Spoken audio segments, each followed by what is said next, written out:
make sure you hit the thumbs up, that's a like.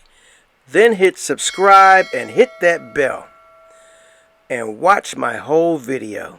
Hey boys and girls, I got a great one for you today. How about if I show you how you can draw an alligator? That's right, an alligator. So all you have to do is just watch.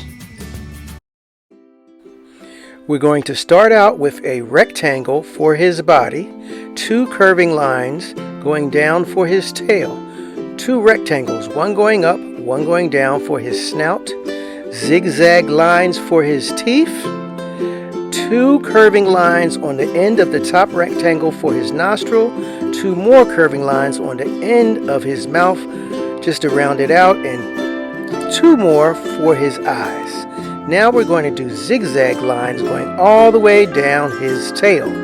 Inside his body, we're going to do another series of zigzag lines and a 3rd series of zigzag lines.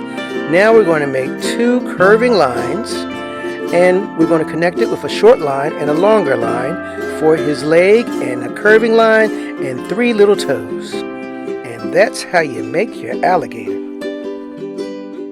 Now I colored mine in on my iPad using a pop art style, and my backgrounds are red, yellow, and blue. Now you're probably going to say, hey Mr. Smith, why are we drawing an alligator? Well, I just think the alligator is a very interesting creature, and he's been around for over 1,000,000 years, and he kind of reminds me of a dinosaur. He has huge jaws, scaly skin, sharp claws. These creatures almost look a lot like monsters from a scary movie.